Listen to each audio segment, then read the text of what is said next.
me introduce myself. I'm Kearsley Stewart, and I'm a member of the Department of Anthropology here in Weinberg. I'm also have an adjunct position in medical humanities and bioethics down in the Feinberg School of Medicine. And I'm newly appointed as the Director of Undergraduate Research at Global Health, and I'm very excited about that new responsibility. Of course, we'd like to start with our thank yous. Our major sponsors for our talk this evening is, of course, Medill School of Journalism and the Crain Lecture Series, and we'd like to thank them very much for the financial support. But also, I'd like to make a special thank you to Kat Rabenstein and her colleague Belinda Clark, who have done so much to organize our event today. And I've met them and have enjoyed meeting them, and look forward to working with them in the future. Our other sponsor is the Program of African Studies. And that was Kate Dargis, who did a lot of the organization with that. I don't think she's here, but we do want to thank them both for financial support and logistical support. As well, the Deborah Grinspan, the Director of International Program Development and the Global Health Studies Program, have contributed a lot to today's program, especially their staff, Yanka Piper and Kalindi Shaw, have contributed a lot to making it a success. But most of all, I want to thank my students. We have a class right now looking at HIV/AIDS and global perspective, and I want each of these students to stand up. Stand up. And so if you're seated next to one of these students, you have an expert next to you, because they've read the book, they've spent the whole quarter reading about HIV/AIDS from a global perspective. We've had great debates and discussions. I've appreciated the back and forth, and these are the experts, so take advantage of them if you're sitting next to them and afterwards in the reception. So thanks to them for a great class.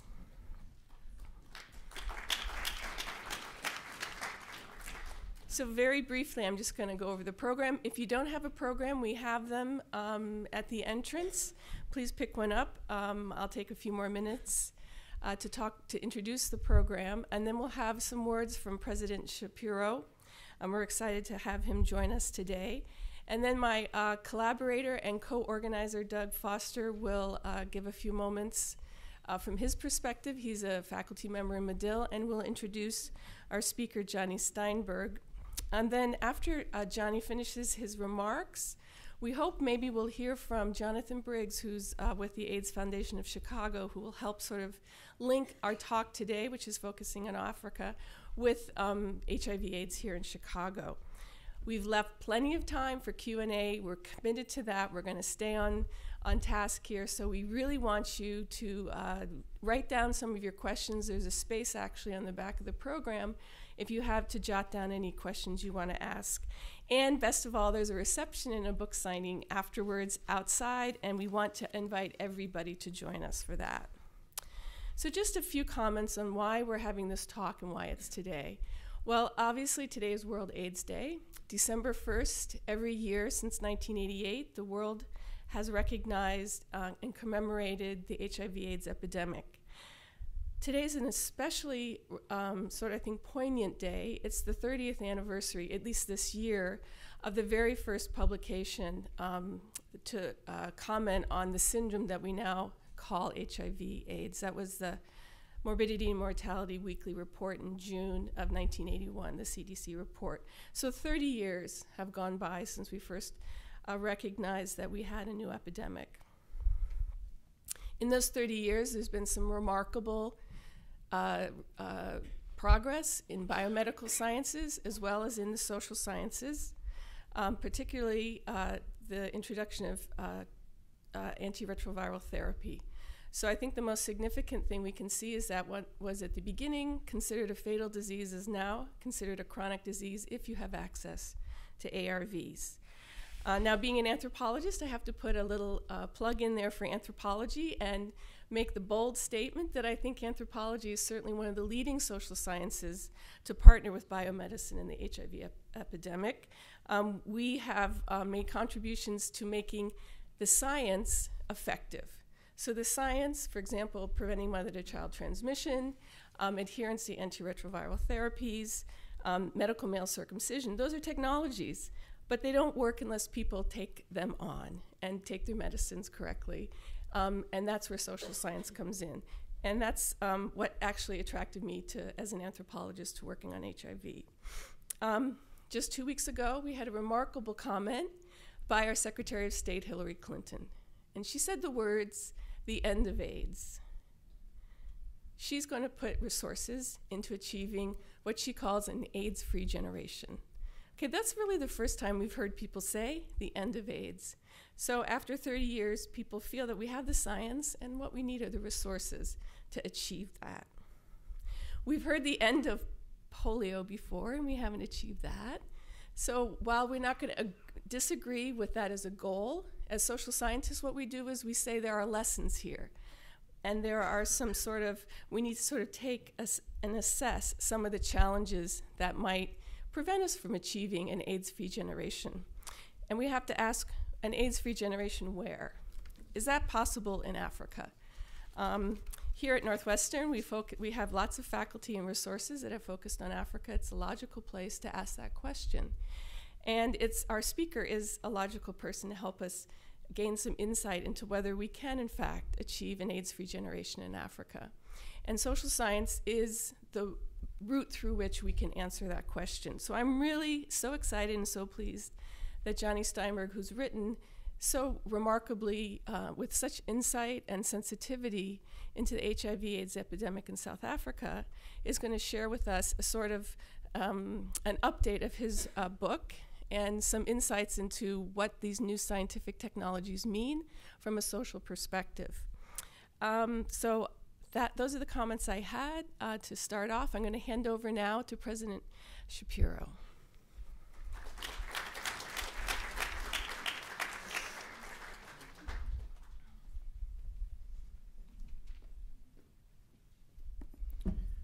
Well, thank you. It's nice to see a big crowd. If you haven't read this book, you will after you hear our speaker. It's a very compelling book. He writes beautifully. As someone who writes poorly, I've written 7 bad books. I know you've written about 3 or 4 great ones, so you got me on that. This is a really compelling story.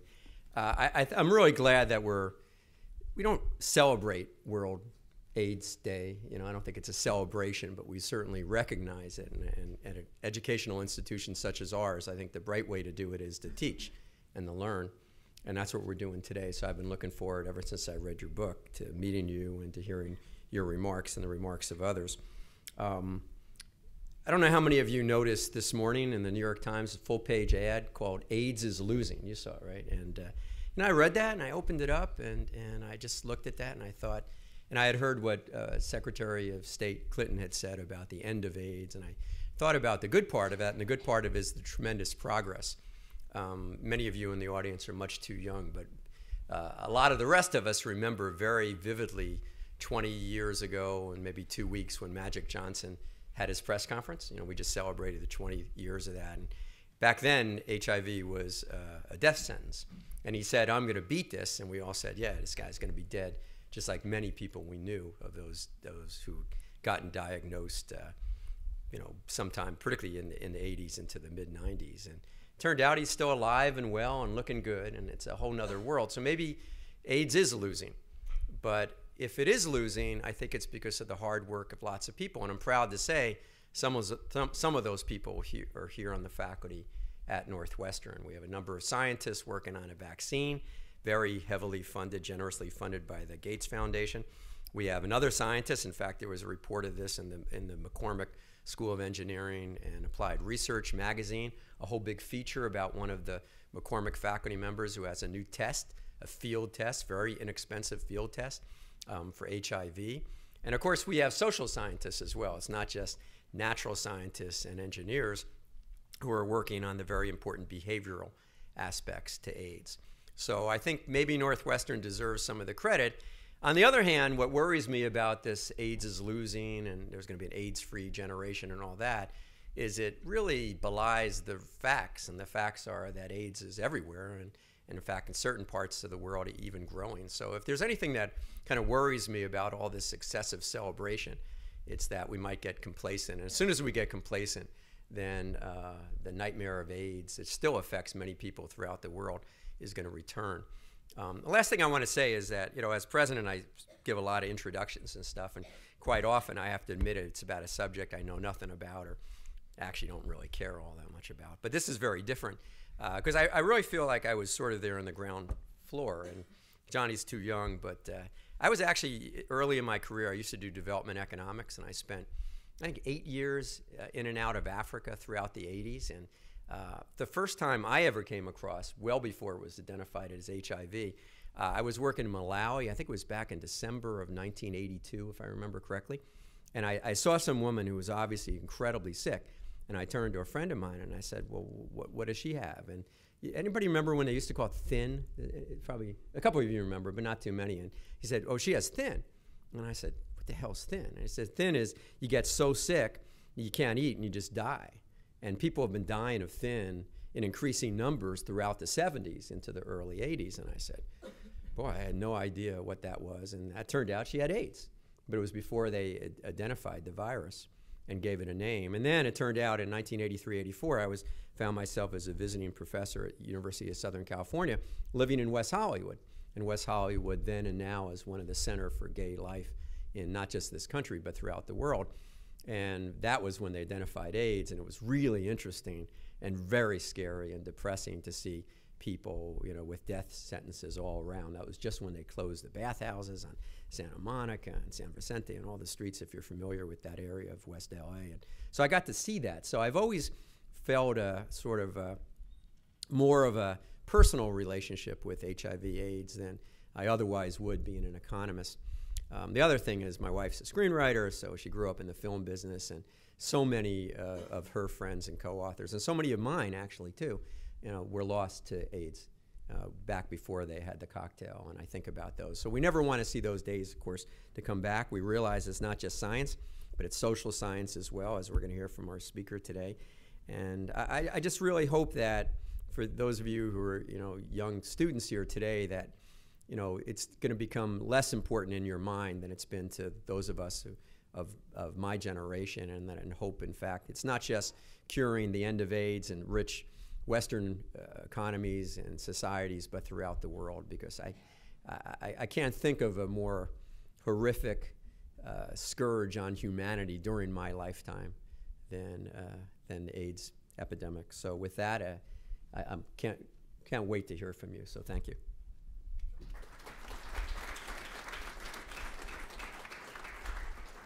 Good afternoon. Thanks for coming. I'm Douglas Foster. I teach here at Medill on behalf of the students and staff and faculty of Medill. It's a big pleasure to host Jonny Steinberg here today. I can't think of anybody more appropriate for us to bring. He's a practitioner, a model practitioner of what we call immersion journalism, and using methods that are rooted in the best traditions of our craft. And so it's especially appropriate to have him speaking here on World AIDS Day at a journalism school. I want to recognize our dean, John Levine, and thank him for showing up, faculty from across the campus, and others. And I want to thank you, Morty, for coming and kicking things off. It's an enormous boost for those of us who research and report on the epidemic to understand that we're led in the university by somebody who understands the scope and the scale of the ongoing public health catastrophe that we face, and has some feel for the human dimensions of it. So we all know the numbers right. More than 60 million people infected so far, and more than 30 million people dead so far. And it's hard for those numbers not to shock us out of a little bit of that celebratory sort of feeling that can sometimes take over events like this. We have to constantly be looking at those numbers and constantly be looking at the signs of progress, the 200 to 300,000 new infections that didn't happen in 2009, that would have happened in 1999 if there hadn't been interventions. But both sides of that are pieces of the universe we inhabit. I wanted to set the stage in very rough terms for what Johnny's going to say, just by saying that if anybody had suggested 30 years ago that we were going to be here 3 decades from then talking about this disease he would have been denounced as a fabulist, a fearmonger, as a Cassandra, right? But wait. That was exactly the sort of terms that were used when Larry Kramer and other activists raised the possibility that what was being reported as a marginal story with a marginalized population could potentially tip into something much bigger. And as somebody who does journalism and teaches journalism at a big university, it's a painful thing to say. But if you were living in a big city and just coming out as gay as I was at the time, you didn't hear about this disease from the media. You heard about it by word of mouth. And one of the, we're partly talking about this in a journalism school to think about the stories that the media missed and why. And during that period, it clearly was the missed moments, the missed opportunities to make a difference when it would have mattered tremendously to tell people in very straightforward terms, semen, blood, vaginal fluids, infected needles, instead of bodily fluids, the kind of difference that one difference would make. So I had the experience in the first two waves of seeing the failures of journalism then and some really exceptional work that broke through it. And then roll forward 25 years, beginning to take students to South Africa to work in South African media outlets, arrive at a situation in which 2%, I think, is the latest Media Monitor report on the amount of coverage given inch for inch and in broadcast outlets about HIV/AIDS at the epicenter of the epidemic. And if you challenge editors and broadcast producers, people making decisions, they'll say, we're in AIDS fatigue. They'll pull out the numbers that show you that every time they put AIDS in the newspaper, their sales are dampened, right? So there's this kind of quandary for me in thinking about what are the lessons for journalists. In the first two waves, the disease was affecting people who are marginalized and who were not like us, that is, the media decision makers. In this case, it's almost like the epidemic has become so big, so much a part of the background, so intractable, that it's almost too big for journalism. And we have to struggle with those kinds of lessons. What are the lessons that we need to learn about how to make sure that the next story that involves a marginalized population doesn't get ignored, and how do we break through that kind of fatigue? Jonny is somebody whose experience in reporting, doing the kind of immersion reporting that he did for this book, shows us a model of a kind of extraordinary effort in extraordinary circumstances in order to make what has become common and part of the backdrop real and important. And I think that is the significant contribution he's made with this book and with so much of the rest of his work. He brings the clarity about the analytical piece, the ability to take social science and translate it into terms that a general audience can understand. He does immersion journalism of the kind that Carrie would recognize as the equivalent of fieldwork in anthropology. And then he does the extraordinary thing, which is to put human faces, to bring to us people like Sizwe, who is the hero, the main protagonist of this book, and make us understand the real deal daily experience of being in the middle of the modern plague. He is somebody whose work I admire tremendously. There's a reason that we teach his books and hold him up as an example of what the rest of us should be doing. And with that, I give you Jonny Steinberg.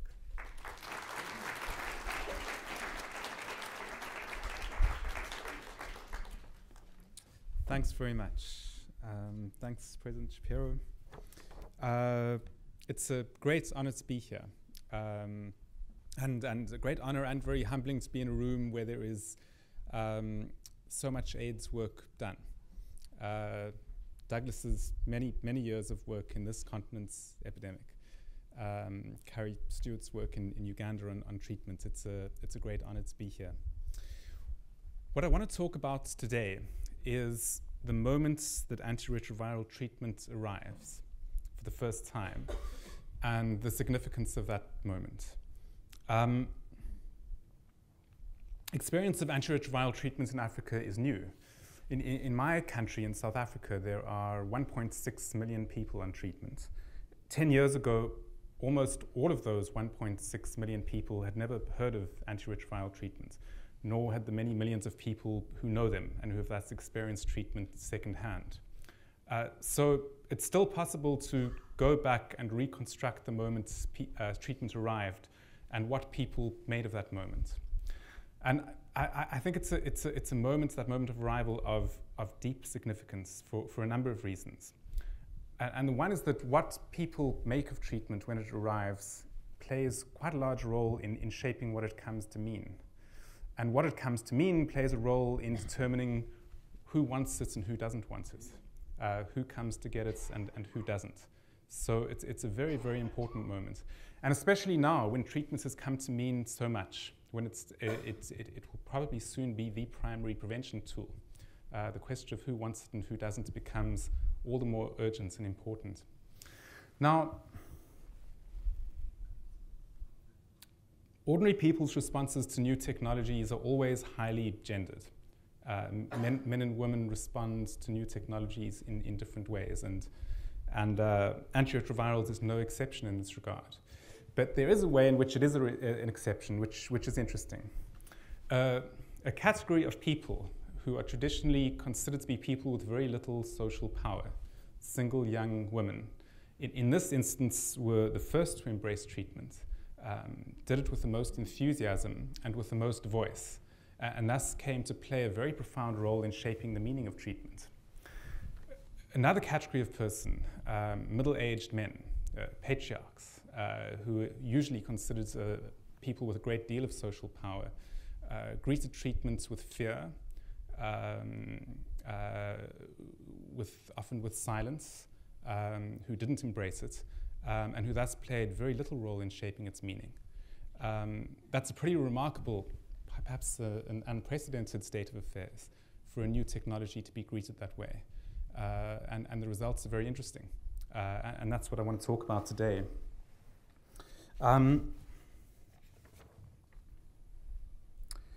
For most of the presentation, I want to talk about the area that I know best. Between October 2005 and April 2007, I spent about 10 days each month in a small village in the largely rural South African province of the Eastern Cape. I've called the village Utanga, which it's not its real name. It's very small. Its resident population is about 700 people. And it's also very beautiful. The village is bisected by a river, just upstream from the point that it spills into a lagoon at the seashore. And the residents' huts are scattered among the hills. And from the highest hilltops, you can gaze several miles out to sea. It's a very beautiful place. The nearest town is called Lusikisiki, which is about 30 kilometers away. And it's itself an agglomeration of about 36 villages, which are clustered around a town center. Now, this part of South Africa is at the heart of the HIV/AIDS pandemic. The year I began my research, 29% of pregnant women who reported at clinics and hospitals in the area were HIV positive. But if you'd relayed that figure to anybody in Utanga at the beginning of 2005, he or she would have told you that you were insane. Most of the people I interviewed when I arrived in 2005 couldn't count on the fingers of their hands the number of people they knew, they believed had died from AIDS. When I asked how they knew that it was 5 or 6 people, they described the death. They said first the person becomes very thin, then she gets chronic diarrhea that no medicine can take away, and then she wastes away and dies. Just the thin that President Schapiro was talking about. Now this description tells a story in itself because it excludes the most common ways in which people in that part of the world die of AIDS. A great many contract shingles as their CD4 count lowers.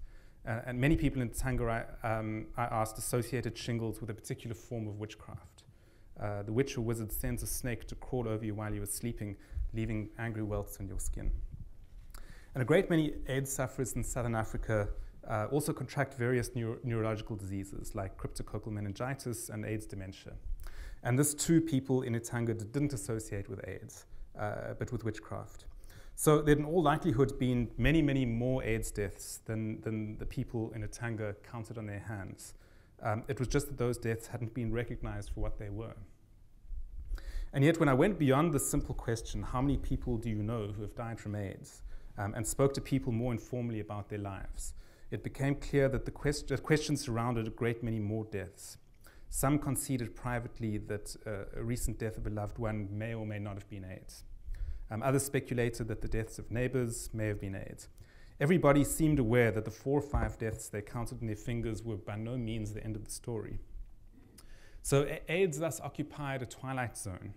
People knew that it was very big, but they weren't sure quite how big. People knew that a good few people they had once greeted in the village paths had died of AIDS, but quite how many they weren't really sure.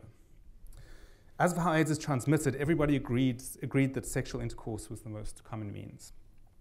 But then many people also said that you could get AIDS by using the same towel as a person carrying the virus, by wearing the same cardigan. Some even said that you could get it by sitting on the chair that an AIDS sufferer had just vacated. And pretty much everybody believed that an enemy could give you AIDS if he or she had the right sort of occult power. More specifically, a person with an occult familiar or a lover known as a tigoloshe, who is a very short, stumpy figure with a very large penis, can have their familiar contract the HIV virus, steal into your bed and have intercourse with you while you're sleeping. And the belief that you could get AIDS that way was pretty much ubiquitous. As for biomedical treatments, people in Tanga had heard several things. Some said they knew of people from other parts of the Eastern Cape who had grown ill, been diagnosed with AIDS, been given pills, and were still alive. Whether they were still sick, people weren't sure. Others said they knew of people who'd been given these pills at the hospital, but they died anyway.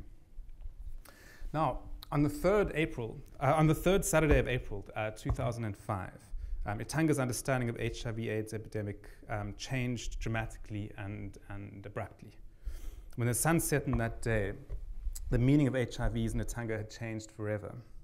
What happened was that antiretroviral treatment arrived, and it did so in the most spectacular, the most public, and the most traumatic way imaginable. Some background. A little less than a year earlier, a partnership between the international NGO MSF and the Eastern Cape provincial government had established an antiretroviral treatment program in Lusikisiki. At the time, it was very innovative and very controversial. As we all know, Thabo Mbeki was president of South Africa then, and the country's position on antiretroviral treatment was ambivalent, to say the least. One of the strictures the government placed on AIDS medicine was that antiretroviral treatment could only be initiated by a doctor, not by a nurse. And MSF's position, highly controversial at the time, but subsequently accepted by the government, was that the pandemic was just too widespread to restrict the initiation of treatment to hospital-based doctors. Bottlenecks would develop immediately, people would die waiting in queues. If antiretroviral medicine was to be accessible to all who needed it, it would have to be administered from simple village clinics by nurses and by lay people. So Lusikisiki was MSF's pilot. The idea was to choose a rural place at the heart of the epidemic with very poor health infrastructure, and to show that even in such a place, it was possible to use clinics, nurses, and lay people to put everybody who needed it on treatment and to keep them on it. It was an ambitious project, and there was a lot at stake. Now, the initiative was headed by an MSF doctor called Herman Reuter. And when he arrived in 2004, he visited Lusikisiki's 12 clinics and spoke to the clinic nurses. And these were the people he imagined would staff the front line of the MSF initiative. And yet, one after the other, they told him that there was very little HIV/AIDS in Lusikisiki. Perhaps they'd heard of a distant relative who died of AIDS, or somebody in a nearby village, but certainly they didn't know of anybody arriving at the door of their clinics who was sick with AIDS. So Reuter felt that the first task was to show them the pandemic, show the clinic nurses the pandemic. And he went on day visits to one Lusikisiki village after another and offered voluntary HIV testing to anyone who'd come forward. He performed the tests himself, needle in hand, and the nurses would sit next to him and watch. And they would see people test positive for HIV one after the other. Reuter was literally showing them the pandemic. At 2 of the villages where he conducted testing, angry crowds confronted him. "What's in your needle?" they demanded to know. Reuter stood up on a desk, the room crowded with skeptical, volatile people, and he explained very slowly and very carefully the science of what he was doing. He then put the needle in his own arm, took his own blood, and showed how he tested it. The crowds were silent and the tension abated. And Reuter later recalled that at first, the only people who were prepared to try his antiretroviral pills were those who were very sick, those who were at death's door, who had nothing to lose. And he hoped that once enough of them put on weight and their skins cleared and their health returned, everybody would see this. Everybody would see that the pills work. But there was enormous suspicion to begin with.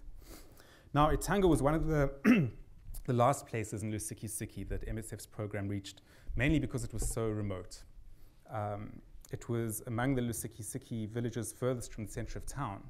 But more to the point, the nearest clinic was about a 10-mile walk away or a taxi ride away. And it was because of this neglect that Reuter and his colleagues decided to bring a mobile HIV testing center to Etanga on a Saturday morning in April 2005. In the weeks before the Saturday, several of the lay councillors Reuter trained came to Etanga. They were young Lusikisiki people under Reuter's spell, under the spell of his knowledge and his extraordinary dedication, and they were beginning to think of themselves as activists. And they went from house to house telling people that there would be HIV testing the following Saturday morning. So by the time it happened, everybody in the village knew that it was going to happen. Now, Etanga is shaped like an amphitheater or a bowl. And in the center of the village, in the middle of the hollow of the bowl, there's this local school. And you can see it from practically anywhere in the village. And that's the site that MSF chose to set up their testing center. So on the 3rd Saturday of April 2005, every resident of Etanga knew what was going to happen there that day. And many people stationed themselves on a nearby hill and watched. Some stood in the local school grounds and chatted quietly among themselves. And about 45 people walked into the school that day to test for HIV. All of them were women, without any exception, 45 women and not a single man. And most of them were aged between 15 and 35. Now, the villagers watched them go in, and the majority tested, were counseled for a few minutes, and then left the building. But in 9 cases, something else happened. The young women went in, and they tested, and then they didn't come out. Not for a long time, sometimes not for as long as an hour. And by the time the sun set that day, news had gone around the village that these 9 young women were HIV positive. Now, I just want to pause for a moment and reflect on the fact that only women came forward, and therefore that only women were outed, so to speak. Now, it's no secret that women are significantly overrepresented among those who test for HIV and those among treatment, and among those on treatment. It's also no secret that among the men who do seek treatment for AIDS, many only come forward when they're already desperately ill. In Southern Africa, about 53% of the HIV positive are women, and yet between 65 and 70% of people on antiretroviral treatment are women. Now, why is this so? Part of the reason is biological. Women bear children. As a result, they require medical facilities more than men do. They are screened for HIV when they're pregnant. They make routine use of reproductive and child health services. So they have far greater familiarity and ease with primary healthcare system than men do. And the idea of seeking medical attention when one needs it is much closer to a woman's experience than it is to a man's. But the story of what happened in Etanga, Fishbowl, suggests that something much more complicated. None of the women who stepped forward to test that morning walked into a mobile clinic because they were pregnant or had brought a child for treatment or required postnatal care. They came to test for HIV. And true, they did draw on a long history of female familiarity with healthcare, a familiarity that arises from the biological specificity of women. As women, they knew that their bodies were entities that required external help and care at various moments in their lives. And they knew that their bodies were not entirely autonomous, self-repairing entities. And that's a piece of knowledge, as I've said, much closer to women than men. But something else was happening, because that morning Etanga's women were considerably braver than Etanga's men. 45 of them were prepared to risk the shame of being exposed as HIV positive, a condition that attracted very nasty accusations. accusations that one was sexually greedy, so greedy in fact as to risk killing the people around oneself to satisfy one's sexual hunger. 45 women were prepared to risk that accusation, but no men were. So why not? Why did all the men stay away? That's the subject of a pretty long and inconclusive discussion, and I don't address it fully today. But suffice it to say for now that perhaps the idea of a chronic illness, and especially a chronic illness transmitted by sex, attacks ideas about manhood with particular viciousness. Perhaps their conception of what it is to be a man is violently incompatible with the prospect of surrendering their physical independence, their control over their bowels, the dignity that inheres in the health of their bodies.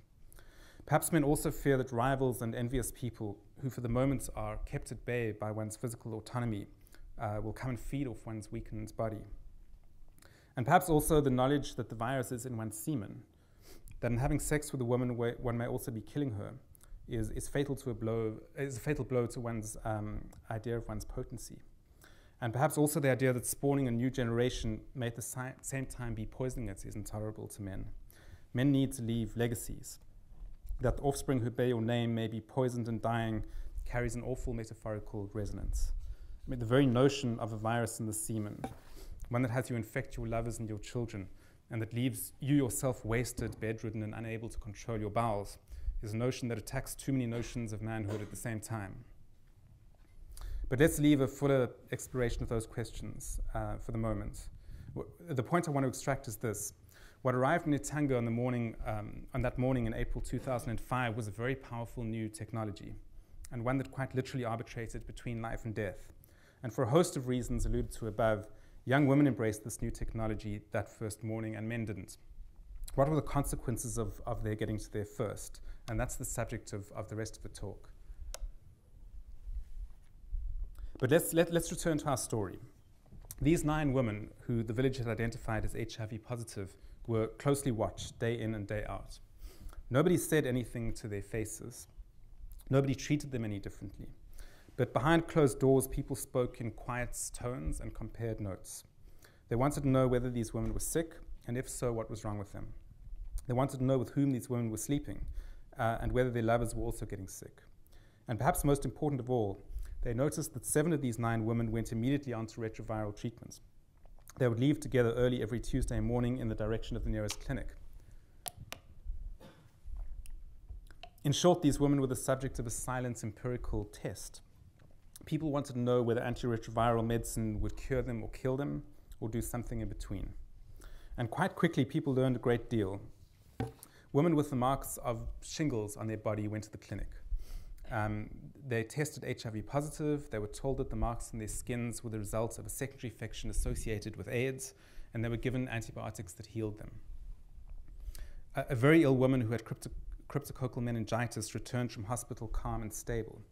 The village knew that her neurological disorder had been diagnosed as an illness associated with AIDS. So biomedicine was proving enormously educative. It was not simply a question of whether or not the antiretroviral drugs worked. Biomedicine's definition of AIDS, of where the boundaries of the syndrome lay, began to find its way into the collective stock of the village's knowledge. And it was biomedicine's power of treatment that gave it the authority to draw these boundaries. Biomedicine said that shingles was a symptom of AIDS, and it proved that it was by curing it. So the extent of the pandemic became considerably clearer. The ability of ordinary villagers to recognize what was and what wasn't AIDS sharpened, and a great deal of the mystery and unknowability of the pandemic receded. And as the evidence became stronger, so Etanga men who were ill began to report to clinics. And as a rule, they'd do so by stealth. Some men would make their way to the clinic at the other end of Lusikisiki, about 30 miles away, in the hope that they would go unrecognized. And to their misfortune, they'd be turned away because it was MSF policy that you had to report to the clinic closest to your home. Others would leave the village before sunrise, going very quietly, making sure not to greet anybody and hoping that they weren't seen. Now, there was an element of pathos about this ritual, because the secret these men harbored wasn't really a secret. They were going to the clinic because they had symptoms of AIDS and wanted to live, but everybody knew or strongly suspected that they had AIDS because the village was discovering the symptoms of AIDS together. So people watched the sick one go secretly to the clinic, and when he returned in the afternoon, they greeted him and said nothing, and they watched him closely to see if the pills would make him better. What was this man's experience in the clinic? If he tested positive for HIV, he'd go immediately to have his blood taken again to test his immunity.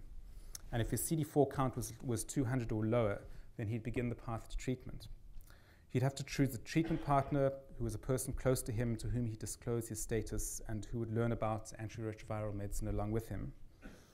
And then he'd begin to attend weekly support group meetings. And depending on his condition, he'd begin treatment 2 weeks to 2 months after his first group meeting. As his treatment began, he'd enter a new support group, and attending support group meetings would become a compulsory part of his treatment. You couldn't simply treat the clinic as a dispensary, you had to go through a process. Now, what was the nature of the support group the young man from Etanga would discover? The most striking thing about it, of course, is that women were in the majority in the support group. And this was a simple result of the fact that for every man on antiretroviral treatments in Southern Africa, there are about 2 women. But more striking was that the meeting was hierarchically organized. And those at the top of the hierarchy were not just women, but almost inevitably were young women. Now, it's difficult to stress the unusualness of a scene like this in a place like Lusikisiki. There was no other forum I was aware of where power and knowledge were monopolized by young women. The only other organizational forms I knew where women wielded such power were in women's only church societies. And the women in charge here were middle-aged women. Now, the meeting was generally run by a person called an adherence counselor. And in some cases, he, but most often she, had been trained, and earned a salary from MSF. And she was thus, in a way, the doctor's proxy, or at any rate, the one who had best imbibed his biomedical knowledge, and thus his authority. The next tier in the hierarchy was occupied by long-time ARV users, most of them also young women, and most of them wearing MSF or Treatment Action Campaign t-shirts. And perhaps the most distinctive thing about them was the combination of esoteric languages they used. Some of it was biomedical, names of a host of drugs spilled very easily from their tongues. They knew off the tops of their heads which combinations of which medicines treated which side effects, which antiretrovirals shouldn't be combined with antibiotics, at what stage a patient should move from first generation to second generation treatments, and so forth. But some of the esoteric language they used was both biomedical and at the same time something else. So what was this something else? The South African anthropologist Sakunzi Mfecane, who like me spent many hours in support group meetings, calls it conversion language. You were told in support groups, Mfecane writes, that you must change some of your fundamental beliefs if the drugs are to work. You're with us now, you were told. You are home. If you imbibe what we teach you, you're going to live. Now, the task of identifying what Mfecane calls conversion language isn't straightforward, because it's always very closely bound to, and it's actually parasitic on, biomedical language. One needs to tease the two apart. The most important place to start is this. New members of support groups are invariably told that if they smoke, drink, or take any traditional medicine while they're on antiretroviral drugs, their drugs are not going to work. It's important to stop and examine this statement closely. Those going on to antiretrovirals are not told that they should smoke in moderation, or that they ought to not get blind drunk, or that they should find out what's in traditional medicine before they're taking it. They're told that if they smoke at all while on ARVs, their medicine won't work. That if they mix ARVs with any amount of alcohol, their medicine won't work. And that if they visit a traditional healer and take medicines while on ARVs, AIDS is going to kill them. Now, there's very little medical basis for these assertions. Smoking may well kill a patient, but whether or not she is on ARVs is irrelevant to the damage tobacco might do to her. Drinking in moderation is perfectly compatible with antiretroviral medicine. And yet these assertions have become sacred biomedical truths, propagated by lay counselors and nurses alike, not only in Lusikisiki, but in antiretroviral treatment programs in many parts of South Africa. And people swear by these truths. They defend them with persistence and with much emotion. So there's a great deal at stake here. And what exactly is at stake? Now, clearly, as Mfecane has argued, there's a conversion process at work. The message conveyed is that you can't simply begin taking these pills and then get well. You're imbibing something much more than medicine. You need to recalibrate your life in order to receive the medicine properly. You have to change. But why do you have to change in these particular ways? Why the prohibition on smoking, on drinking, on traditional medicine? Traditional medicine generally works on the principle of purging. You often imbibe a substance that causes you to vomit a great deal and to expel the impurities that have contaminated your insides. And ARVs, I'd argue, are offered here as a rival form of purging and purification. Like traditional medicine, the pills are understood as cleansers. In this instance, cleansers of the blood. And that's perhaps one of the sources of prohibition on smoking and drinking. Nicotine and alcohol are toxins or impurities, just like the HIV virus running through one's veins is an impurity. And one is flushing the impure out of one's system. In the process, one is also flushing out some of the moral opprobrium, some of the disgrace and the disgust that one has internalized as a result of being HIV positive. Purifying oneself is thus an act of moral reclamation, perhaps even of defiance. One is announcing, I'm not impure, I'm not sinful, I'm clean. And this isn't an experience confined to rural villages. When I told the HIV-positive Constitutional Court judge, Edwin Cameron, about the prohibitions on smoking and drinking that I'd encountered, he was puzzled at first. But then after reflecting for a few moments, his face began to shine with recognition. And when he first started taking ARVs, he told me, many years after discovering that he was HIV positive, he felt the drugs wash the pollutants out of his body. He'd not even been aware that he'd felt polluted until that moment. And the impurities that were now washing out of him were both moral and physical, he told me. His ARVs were cleansing him not just of a viral load, but also of a sense of shame. So it's possible that the prohibition on smoking and drinking in Lusiki and other places is doing similar work. It's part of the process by which people reclaim themselves as moral beings, a way of expelling the deep shame that they and the people around them have deposited deep inside them. But that's surely only the beginning of the story, for there's something else important about smoking and drinking. And while it's true that both men and women smoke and drink, these activities play very different functions in their respective lives in a place like Lusiki. Put simply, drinking in particular is constitutive of male sociability. It's one of the things that men do together. And to tell a man that he can never drink is to tear him from a piece of his life and to redefine himself in a way that is uncomfortable vis-a-vis other men. And to ask him that he disrupt his sense of himself and the sense that other people make of him. A man who stops drinking with his peers is going to turn heads. People are going to ask him why, and he's going to have to answer.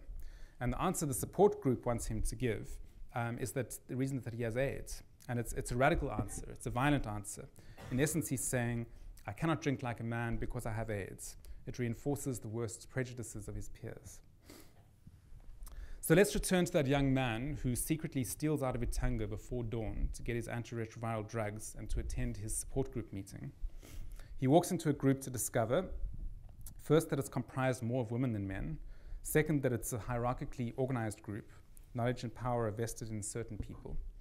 And third, that the people with knowledge and power are mostly young women. And these people tell him that if he wants to live, he must do more than simply take the pills twice a day. He cannot be the sort of man he has been until now. He needs to recalibrate his manhood. And what he has entered then is significantly more than a support group. Even calling it a club is not quite enough. My informant in Itanga was a young man in his late 20s, and he called it a cult. And that's perhaps the closest. For you're told that if you want to keep living, you must abandon your way and start doing things our way. So what's going on here? The answers to this question are, of course, speculative, and I will offer two. When I ask HIV doctors what they make of this total prohibition placed on smoking and drinking, I get various answers. And one common answer is this. The women in support groups know few men who are able to control their intake of alcohol. For most men, to drink is to get drunk.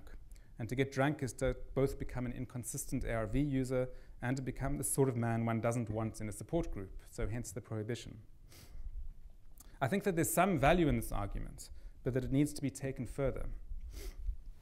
I was never in a position to count how many women in Lusiki support groups had been beaten by their lovers or their spouses or their fathers, but extensive quantitative research on women in antiretroviral programs across South Africa suggests that an alarming proportion have experienced such violence. In fact, it's not uncommon that women in support groups have been thrown out of their homes by spouses or lovers and find support among a network of women, some of them extended family, some of them friends. So it could be that with the prohibition of alcohol, women are saying that they set the rules. They'll be the ones to determine what sort of man walks through the doors of the metaphorical house that they've built, and they're going to set very strict rules indeed. In fact, they're using the power that their antiretroviral medicine has given them to mold men to their liking. Either you'll become the sort of man that we accept, they are saying, or you will not get the drugs and your worst fear will come true. You're going to waste away and die. Now, there are, of course, other things happening too. Like many other parts of South Africa, Lusikisiki is a place where youth is combined with idleness in recent times. And work and thus money are very hard to come by, especially for young people. Several years ago, one of Lusikisiki's high schools had the misfortune of hosting the highest per capita number of pregnant students in any school in the country. And this was after MSF's extensive sexual education campaigns had been operative in Lusikisiki schools for some time. One of the many ways young women access money is through various forms of transactional sex. It's seldom prostitution. It's more that relationships between older men with disposable income and young women have become written into the culture in recent times. And one of the unwritten rules of the relationship is that the older man will give the younger woman gifts. Now, it's a deeply uncomfortable aspect of life in Lusikisiki. I've met many middle-aged women who know very well where the parcel of groceries their daughter brings home has come from, but they choose to hide this knowledge from themselves. But when their daughter tests HIV positive, the same mother who used to turn a blind eye calls her daughter a slut. And in a context of chronic unemployment, the relationship between sex and money is an incredibly difficult one. And so perhaps one of the things happening in support group is this. Women are acquiring expert knowledge. Some of them are acquiring work through that knowledge since they're employed by MSF. And many imagine taking their studies further, enrolling for diploma courses in pharmacy, becoming a medical officer of one sort or another. In other words, being HIV positive has become the source of a career, and not just any career, but one with middle-class trappings, one that will elevate many young women considerably, taking her away from her village and into a city or town, and perhaps most important, freeing her once and for all from older men's gifts. And perhaps this is another reason that men find themselves excluded and uncomfortable in support groups. Antiretroviral medicine has created a feminized path of upward mobility, albeit a path that's often more imagined than it is realized. And women want to keep this path the feminine one. They don't welcome male competition. If they share it, they may lose it. But if this is indeed a path many HIV-positive women imagine, it's by no means a straight path. It takes all sorts of twists and turns. A young woman may acquire new medical knowledge hungrily, imagining that she's lifting herself from her circumstances, but in the meantime, she must live in her circumstances, and sometimes this means sleeping with older men. I once attended a support group in Lusikisiki where this tension played itself out very vividly. The meeting was convened under a tree in the grounds of a clinic in the center of town, and a cross-section of Lusikisiki was there. Middle-aged women dressed very formally who'd come in from the outlying villages to collect their medicines and attend the group. Several men were there, some young, some in late middle age, all of them silent. And the meeting was dominated as usual by young women, and a debate began. When sleeping with somebody new, is it incumbent upon one to declare one's HIV status? One young woman said, yes, of course it is, and another said, no, of course it isn't. And a heated argument ensued, with 4 or 5 young women insisting that to have sex with a new partner without disclosing was to risk committing murder. Their opponents, also all young women, said, no, if you really desire this man urgently, here and now, to tell him that you're HIV positive will chase him away. And the debate raged for a long time and finally ended unresolved. Now, it was wonderful listening to young women discussing sexual desire in an open forum, with their elders sitting there meek and mute. But there was also something sad, because much of the meaning of the debate only became apparent right at the end of the meeting, when the discussion moved on to the support group's annual barbecue and how it was going to be funded. Your boyfriend is a taxi driver and will provide transport, one of the women said. Yours works in the butchery and the supermarket and can get us meat, another chimed in. In some, the barbecue would be funded from the proceeds of transactional sex. And although it could not be spoken openly, this was one of the issues at stake in the previous discussion. To tell every prospective sexual partner that one is HIV positive is to sever oneself from opportunity, to strangle one's own livelihood. And so the young women in antiretroviral support groups dream of one life while they're living another. They imagine a life where they earn well because of their own skill and knowledge, and live a life and yet they live a life in dependence on men. And these two things, the aspirational and the real, swirl together in support group meetings, creating patterns that are both beautiful and sad. Saddest of all, perhaps, is the revelation that many of them are living the sorts of lives that spread the virus further, despite their deepening biomedical knowledge, and that they feel they have no choice but to do so, that the reasons for doing so cannot be openly discussed in a support group, is an illustration of the weight behind the forces spreading HIV/AIDS across Southern Africa. And what of men? Most men don't want to be the sort of men support groups demand them to be. It takes a very particular sort of man who's willing to give up the cornerstones of his identity in order to embrace the fact that he's HIV positive. As currently structured, support groups I sat in on are not very helpful to many men. And there's a sad irony in this. Men got to support groups last and are vastly underrepresented there because of a distinctively male set of fears. The idea of poison in their semen makes them mute and keeps them at home. And yet precisely because they got to treatment last, support groups were shaped in a fashion that turns many of them away. So what do men do? How do they negotiate drugs in their lives? Sakumzi Mfekrane, the South African anthropologist I cited earlier, spent several years shadowing a number of HIV-positive men who were attending a support group. And he reports two sorts of male behavior in support groups. Some men stay silent as much as they can, speaking only when others insist that they do. And when they do open their mouths, they say as little as they can and are careful not to contradict anything the facilitator has said. Their aim is to keep under the radar. The second category of men Mfekrane describes are very vocal in support group meetings. They adopt the dominant language of the group and present themselves as the version of men expected by the facilitators. They are, they say, men who don't smoke, who stay entirely away from drink, who strictly have one sexual partner, and who always wear a condom. And then Mfekrane follows them around their lives outside the support group. And he discovers that as they walk away, they shed the language they've spoken in the support group, like so many articles of clothing. In the early evenings, they join their friends in trading stores and shebeens, and they drink beer and smoke cigarettes. And some of them supplement their antiretrovirals with traditional medicine. So they're well aware that the prohibitions on tobacco and alcohol are ideological constructions rather than a biomedical imperative. They've carved out their own ways of living with AIDS. And what are these ways? In the main, they're using antiretroviral medicine to approximate the sort of men they were before they fell ill. Two of the people Mfekrane shadowed were widowers with small children, and their respective wives both dead from AIDS. And they told him that they needed to remain alive and well, lest their children become orphans. So what was animating their relation to treatment was the fact that they were fathers.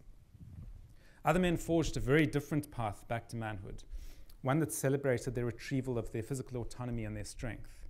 On getting well, some men would insist on taking up employment that entailed doing very heavy physical work, and work that took them into prideful and macho environments. They'd join their colleagues after work with heavy bouts of drinking. And they'd tell none of their workmates that they were HIV positive, because the whole point of ARVs was that it allowed them to enact the lives of people without AIDS. Now, other researchers have reported very different accounts of men on antiretroviral treatment. I mentioned earlier a large survey of people on treatment across South Africa. This survey found that in general, men who stay successfully on treatment are older and either married or in stable long-term relationship. Younger single men are far less likely to begin treatment or to stick with it once it's begun. Now, the researchers who conducted the study cite two explanations. First, the masculine identities of these older men are already firmly established. So to lose control of one's bowels, to lie prostrate day after day, to lose the muscles in one's shoulders and one's arms, these things are less devastating if one is more secure. And the second reason, of course, is that these men are blessed with life partners who have committed themselves to taking care of them. In one of the interviews the researchers cite, a man describes how he grew so thin with AIDS that his wife would pick him up and take him to the toilet. and then turn around and wash his soiled backside. He described this ritual with love and gratitude, remarking that without it he would surely have died. And as he recounted the story, he held his wife's hand. Now, there's of course an irony in this story. I've described how men are pushed out of support groups by women who are forced to improvise other ways of surviving AIDS. But many of these men do survive because there are other women in their lives and women who love them. And more often than not, the fate of a man who falls sick with AIDS is determined by the sorts of relationships that he has with women. And the irony is that precisely the fear of this knowledge keeps so many men away from treatment. Thanks very much. So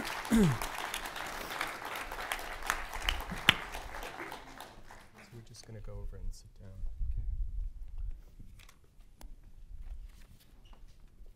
So I want to pull out a couple of strands from what you said and see if we can use them as a way to link this complicated and powerful description of what it meant for ARVs to come to a village like Itonga to the situation we face in Chicago. Obviously, two very different situations, even different epidemics, with the first waves of the epidemic in the US having been primarily affecting men who have sex with men and intravenous drug users, an epidemic much larger in scale, orders of magnitude larger, primarily transmitted through sex between men and women.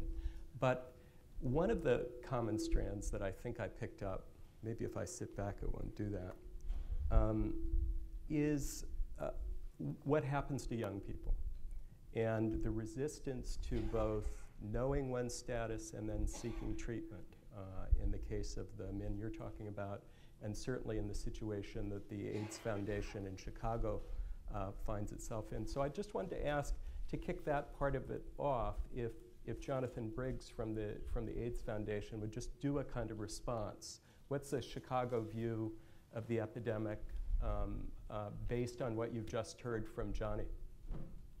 Thanks for coming. Great, thank you for having me. Thank you, Doug, and thank you, Mr. Steinberg, for your remarks.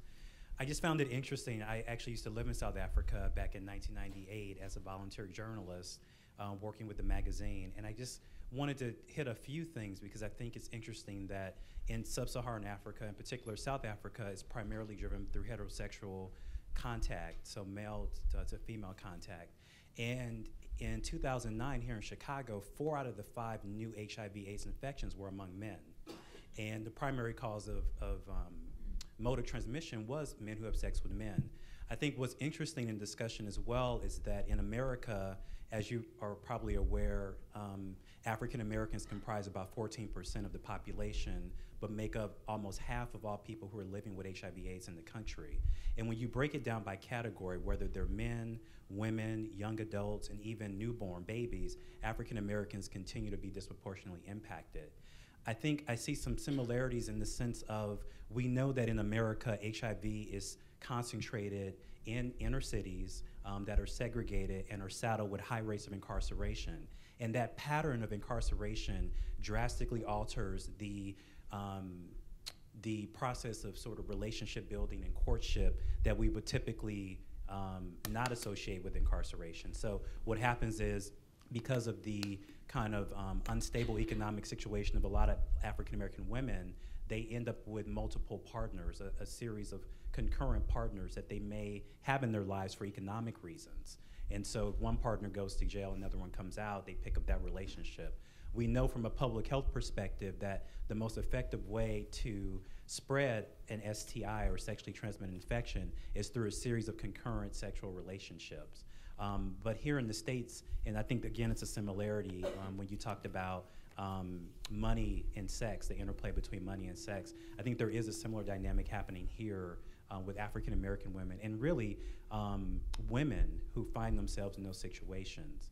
The CDC released a study last year that showed that one of the most potent risk factors for HIV is actually poverty.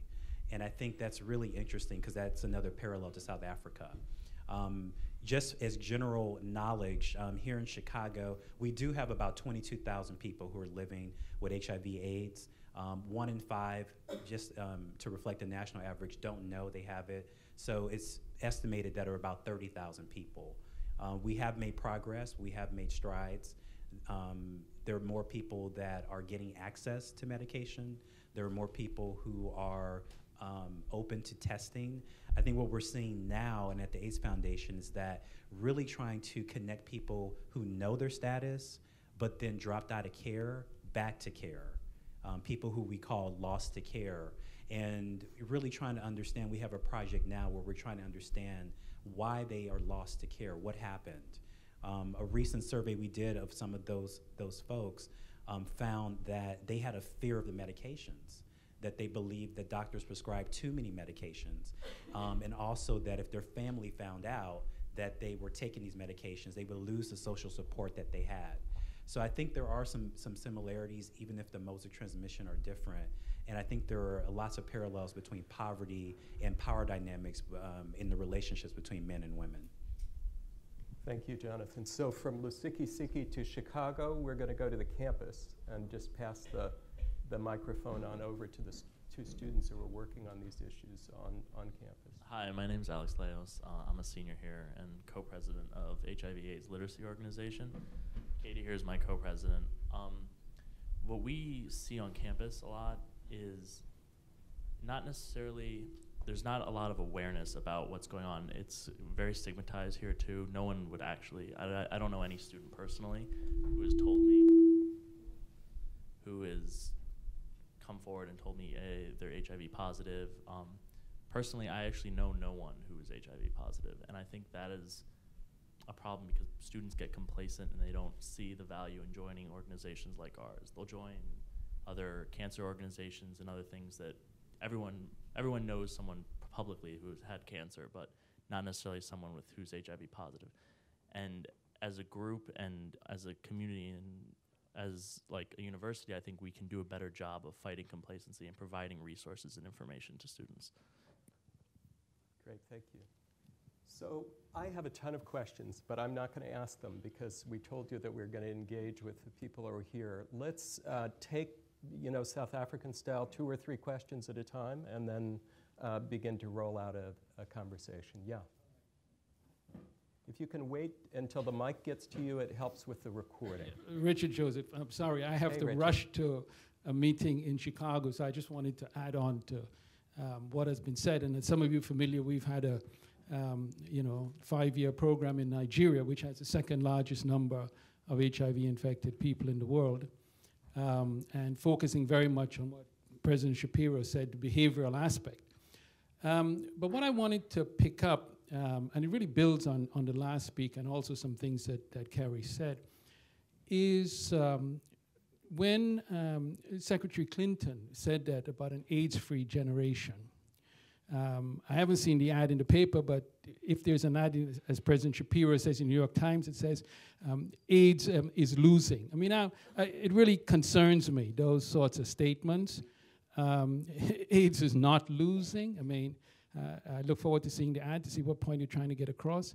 And with regard to what Secretary Clinton had said, it reminds me of the head of the Nigerian AIDS Agency, who 2 years ago made this very bold statement that their commitment was to zero transmission.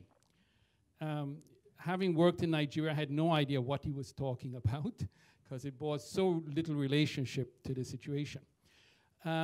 When AIDS as a chronic disease, it's a chronic disease for those who know they're infected and who are being treated. But most people in the United States who are infected don't know it. And it's the same thing with Africa, all right? And so with Secretary Clinton, if I were to have the opportunity to say to her what she should focus on, I would say it's universal testing. I really feel all the technology, microbicides, gels, all of that stuff that's been going on, I feel that universal testing in the way that for hypertension, diabetes, all the things, and getting around some of the stigma, some of the issues that you mentioned. If there's universal testing, and we invested in universal testing, we know that test and treat, quite frankly, is the best thing we have going. The sooner people are tested and they know their situation treated, and they won't know what their condition is, if we do not have that access. So this is one thing I'd really like to leave with you all, the importance, I think, of really breaking that barrier where we don't test for HIV because something is wrong with HIV. If we start saying, let's test for HIV because that is the path to really getting on around this epidemic. Thank you. Thanks, Richard.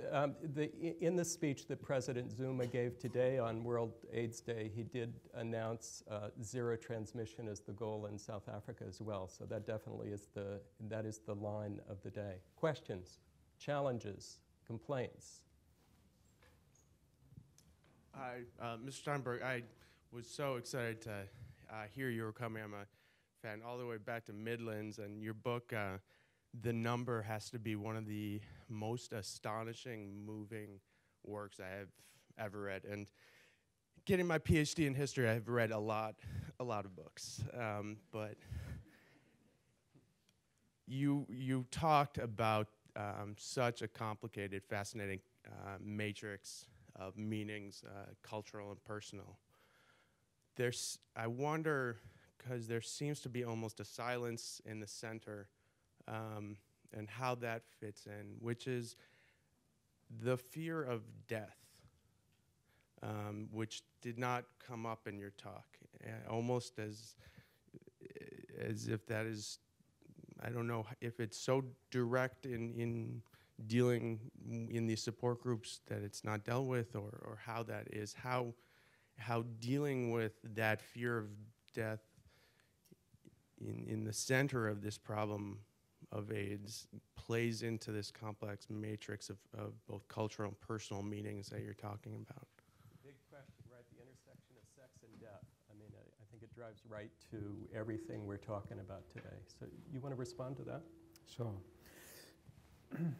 It is a big question. I mean, it is a huge silence in support groups, and it's one of many, many silences in support groups.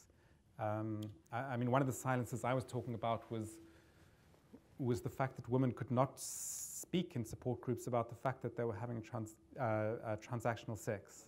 And if that was too difficult to speak about, then surely death was too. I think what makes death so unbelievably difficult to talk about in the context of AIDS is shame. Shame is unbelievably corrosive. When shame gets hold of a person, you would rather die than be alive. You would rather die than be exposed. You stay at home and your body literally rots when there's treatments maybe a mile away that you can simply go and get.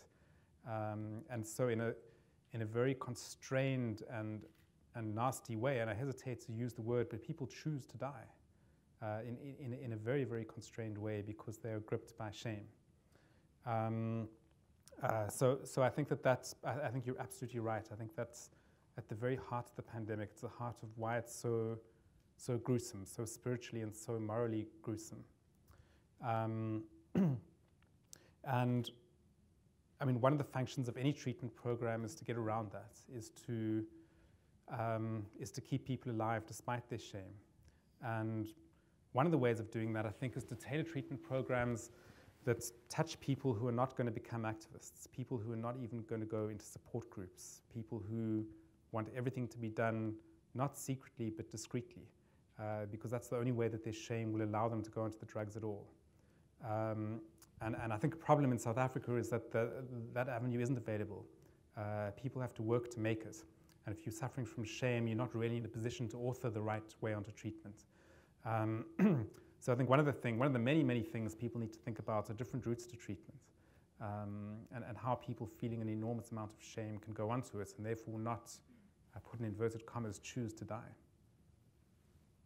Larry, I'm wondering if you would say a few things about my colleague here, Larry Stupnagel, covered the epidemic in the early years in the U.S., and I wonder if you could make a connection between this kind of shame at the intersection of sex and death and the way it looked in the first couple of waves in the U.S., particularly before we knew HIV was the cause. And people in the room remember the first acronym, gay-related immune deficiency, as if there was something built into cancer it that is the term that was had to used. do with being gay. And there are a number of things that struck me, and the more, there's too many things that are the same right now. I started covering AIDS in 1986, and by 1990, the station that I worked for started getting some AIDS fatigue too. So I think it's very sad that we don't pay, the press in general does not pay more attention to this tragedy.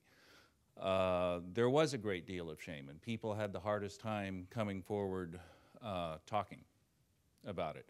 I did several documentaries about it, but it was always a struggle to find someone with HIV who was willing to talk to me about it. When I did find some people who were willing, they were quite willing, and the only thing available then was the antiviral, God, I just blanked on it, but the AZT, yeah. And they were desperate, and so people were willing to try it. And the big cry then was, I want AZT, don't give me the placebo. But it's the information and the shame about not talking. You mentioned, we can't talk about bodily fluids. I did a call-in show with Dr. Matilda Krim for Channel 13, where we were told, well, don't talk about, don't do the banana thing, and we did the banana thing. Which is putting a condom over a banana to demonstrate that, that's how you can prevent it. And one of the things that struck me in your talk was prevention was almost an afterthought.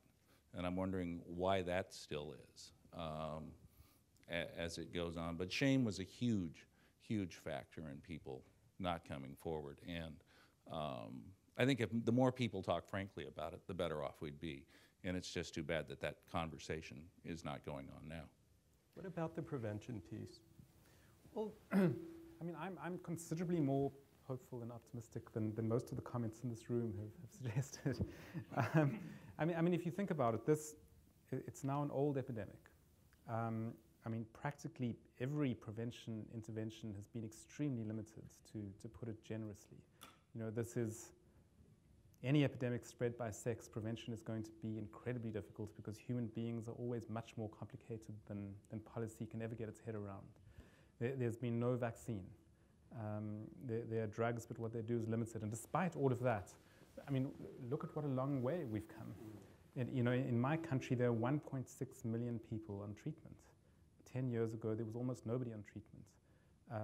This was in a healthcare service where good infrastructure and good people and personnel were very, very, very unevenly distributed.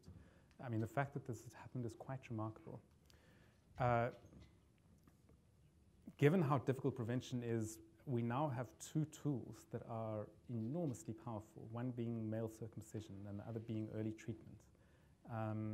And these are not panaceas by any stretch of the imagination, but they do potentially hold the promise of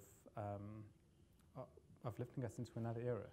So I don't share the pessimism in this room. I think that there's where we are now is not light years away, but a great distance away from where we were just 2 or 3 years ago. Yeah, the amazing things I saw in Cape Town as a result of the rollout, particularly the work of an NGO called ARC, Absolute Return for Kids, which is focused primarily on getting parents in treatment so they'll survive in order to raise their children.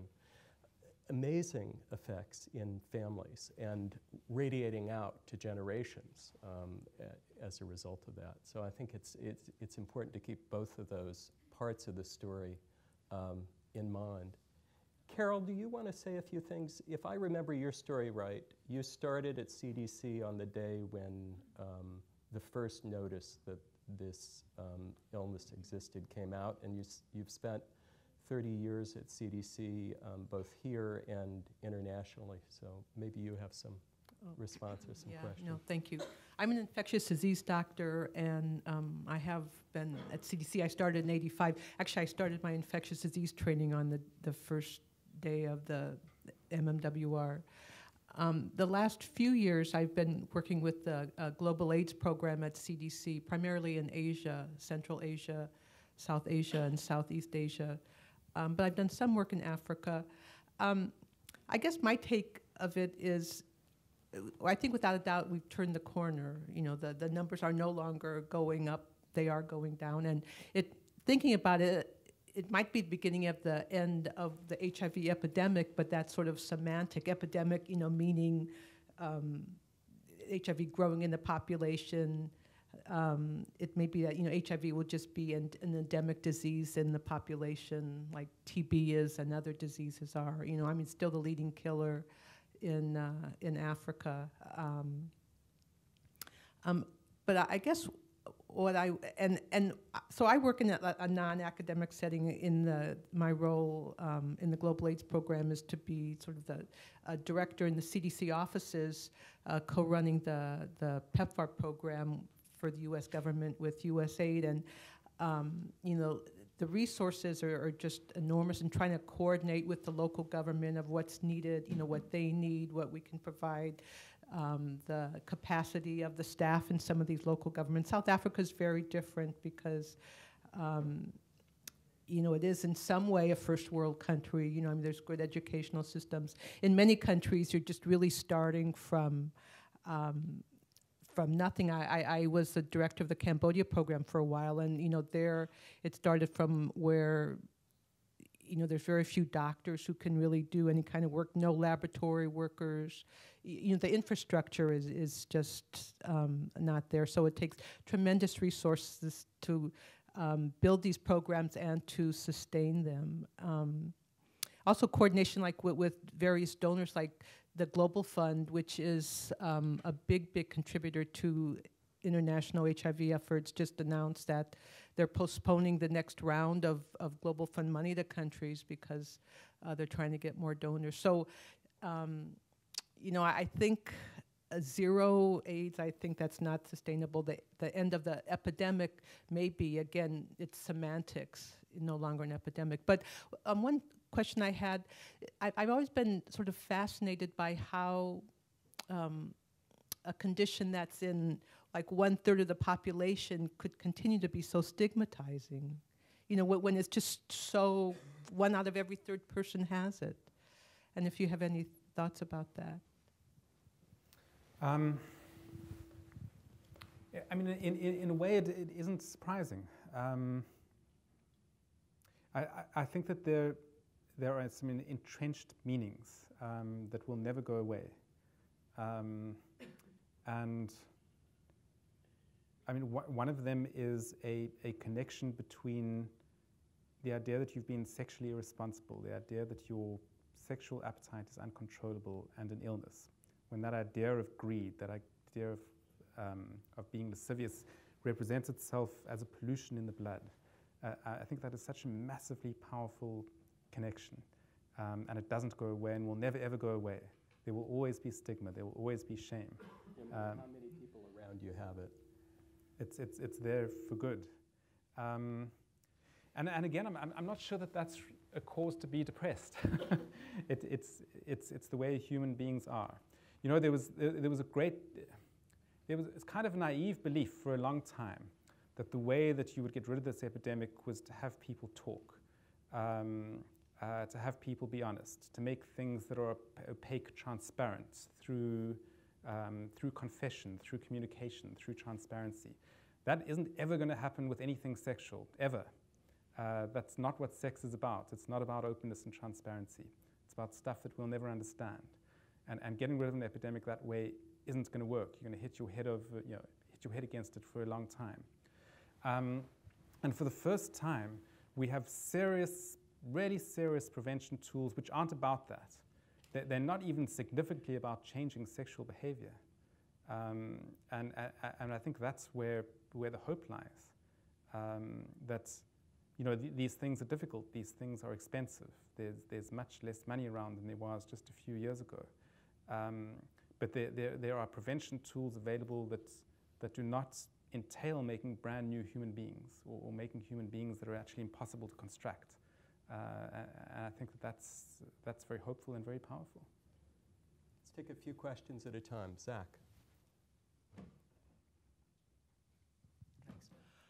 So obviously, in some ways, the gender structure in South Africa is really similar to the gender structure that we have here in America, and in some ways it's really different. But my question is, do you think that given the right conditions of discovery of the disease and discovery of the treatments, that we could have seen the same sort of gender power dynamics here with the way that the epidemic was structured in America? Pass it back there. Let's take 2 or 3 at a time. Yeah, last year I wound up lecturing at a AIDS clinic in Wewak in Papua New Guinea. And the clinic was sponsored by the Catholic Church. I'm not sure what organization out of the church, but all the counselors were telling me they're prohibited from ever telling people that condoms are effective. So they weren't allowed. And so I'm concerned with the utilization of finances in the whole area, and whether in one way so much information is being misguided because of financial issues or doctrine of certain groups that are involved in the AIDS epidemic. Or suppressed. Thank you. There's a question back there. Caroline from Anthropology here. That was a lovely talk. I really appreciate that. And I've ordered your Liberia book. So I follow you for much of what you said. I really appreciate particularly your sort of micro descriptions of sort of development speak, or let's say NGO speak, or whatever it is but I'm not sure that I'm persuaded that it's kind of a founder effect causation here, but rather a funder effect. There must be other ways of getting these things, and all you're seeing in some ways when you focus on these things is in this wonderful sort of rabbit hole way, is you're seeing the ideology of that group being spun out, and what they want is the kind of performance aspect of everybody has to perform this and go off and then basically use the thing as if not a preventive, then a prophylactic for their real lives. So it's interesting that they have to be attached in that way. But I'm just saying that kind of the economics of continuity, the kind of moving and breathing dynamics of the thing seem to me at least as important. And I suspect then if you actually went to groups where you would see men as some of the organizers, you would hear the same sort of moralizing language in which norms, sort of rules are made out of recommendations. Thank you for that. So not founder, but funder effect. Well, you know, the interesting thing is that this was an MSF program, but you find very, very similar structure and very similar discourses where the funder is somebody else entirely. Some programs where the funder is a very conservative Catholic organization, in a way the very opposite of MSF. So yes, the funder certainly brings something. The funder does bring a structure and a language, and that has ramifications. But many of the cornerstones of what I'm talking about are pretty universal in South Africa, no matter who the funder is. And the one is the prohibition on alcohol and tobacco and traditional medicine. And what those things mean are powerfully, powerfully gendered. They can't be other. And they were brought by young women. So I think that causality is very, very complicated here. It's not one or the other. It's a dynamic and quite messy relationship. I do think, though, that I've been describing how some people are excluded from these support groups, but I do think that in some ways they're quite sacred, because the people who do find themselves included in them, very important things are happening to them. In a way, it's perhaps to be celebrated that they're cults, that people are kind of spiritually reborn through them, through being ill. The fact that feminized paths to employment have been created. The fact that young women who had no voice at all have been given a very sophisticated language to speak, with which to propel themselves through the world. So it may be possible that policy can tweak things on the edges and make it a lot easier for men, but while keeping many of these support groups. I think the fact that it is organic, the fact that so much of it did come from users and from the grassroots, means that perhaps it should be kept as it is. What's that? Yes, and one needs to look at men and what to do for them, but that doesn't mean breaking those support groups up, or, yeah. On condoms, I mean, yes, that's an enormously disturbing story, and there are many others. I do also think, though, that a lot of money has gone into overselling what condoms can do. And condoms alone, frankly, can't do much. And the reason is that, again, human beings are human beings. And using condoms consistently throughout one's sex life, very, very few human beings can and ever will do. In some areas more than others, in some sorts of sexual relationships more than others. But any program which has condoms as its linchpin, as its primary strategy, I think is going to fail. So yes, it's terrible that there are religious injunctions against condoms for a number of reasons. And perhaps unwanted pregnancy is the most important reason. But at the same time, condoms alone, or even condoms as the spearhead of a strategy, I think is also quite problematic. Unfortunately, the only thing they were allowed to advocate is abstinence. Well, that's even worse than condoms, yeah. In life, it doesn't happen at all. Yeah, yeah. Well, it brings up this issue of concurrency. You know, there are different forms of concurrencies, and some spread the virus and others don't spread it as much. You know, the South African Health Minister, the annual AIDS HIV stats came out in South Africa 3 days ago. And the worst thing about the stats is that there's an increased incidence in middle-aged women. Right. And the health minister was speaking about it, and he said it's men's fault, it's their husband's fault. They should be monogamous. They bring the virus into the marriage. And I'm wondering whether that's the right thing to say. Perhaps what he could be saying is a little more fine-tuned and subtle than that. Perhaps he could be saying, some of you have more than one sexual partner, and perhaps many of you are always going to have more than one sexual partner. If that's the case, how do you not spread the virus? And the answer to that is quite simple. You know, you can have 3 or 4 sexual partners, but if you have the same ones over the course of your life, over the course of 20 or 30 years, you're probably creating a closed circle that the virus isn't going to get into. If you have those 3 or 4 lovers and bring in a new one, just once or twice, you can kill everyone around you. So there are different forms of concurrency, and politicians and policymakers should probably talk about them more than they do. Yeah, I think about that a lot in terms of the groups I saw. I'm thinking back to a group in a township in Cape Town, where the formal work that was being done by the organization was very ineffective in terms of prevention. But what this boxer, young boxer who was an outreach worker, would do every weekend at his parties at his house is in the middle of the party bring out condoms and tell his story, which is that he had learned that he was HIV positive after being cut in a fight. And he wanted to tell his friends directly, peer-to-peer, how to protect themselves from suffering a similar fate. And I think it's that kind of conversation, real-deal conversation, peer-to-peer, that makes the most significant difference. Unfortunately, as a group, we've got to leave it there. You're going to sign books outside. I want to say that we managed, thanks to Jonny and to the other people who participated, to link, in our imaginations at least, Lusikisiki, Chicago, the campus at Northwestern. There's a lot more that needs to be done on this subject. There's a lot more that we at Northwestern can do. It's going to take each of us and all of our communities in thinking hard and coming up with new ways to make sure that the corner that Carol said has been turned is turned definitively, and we head in the direction of that AIDS-free generation. So thank you, Jonny, for coming, and thanks to you.